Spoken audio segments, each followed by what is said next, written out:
And the world marks a quarter century since the fall of the Berlin Wall, an event which became one of history's greatest symbols of freedom and unity. Right now in Berlin, where barbed wire and watchtowers once stood, there are thousands of glowing balloons recreating the wall.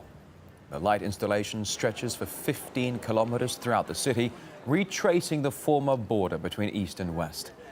And ceremonies commemorating the collapse of the Berlin Wall are being held across the city. A former Soviet leader, Mikhail Gorbachev, also joined in, appearing at the landmark Checkpoint Charlie.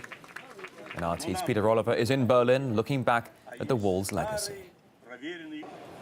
3 meters high and at its peak cutting a 160-kilometer swathe through the German capital, the Berlin Wall may be gone, but the effects that it had on shaping the modern city can be visible throughout the town. I'm stood right at the very heartland of German politics in today's world, but back in the 1980s, well, this was a desolate wasteland right on the very frontier. Join me as we look throughout the rest of the city to see the effects and the changes of 25 years since the wall came down.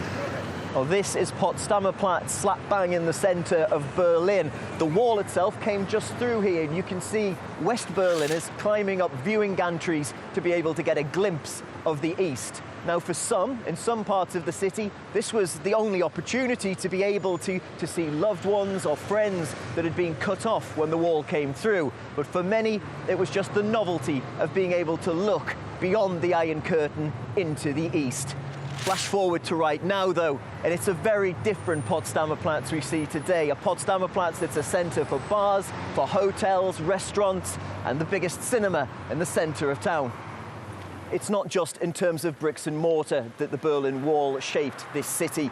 Government statistics directly attribute 136 deaths to the Berlin Wall, the first of which took place here on Bernaustrasse in 1961, when a 58-year-old woman leapt from a 4th-story window trying to escape to the west. She was just one of many that tried and failed to make that type of crossing. Here in today's Berlin, though, that street has been demolished, and where the wall stood is a park that has become a memorial to all of those who tried, and in some cases those who failed to flee a divided Berlin, to make sure that those in today's united city don't forget the events of 1961 to 1989. Peter Oliver, RT, Berlin.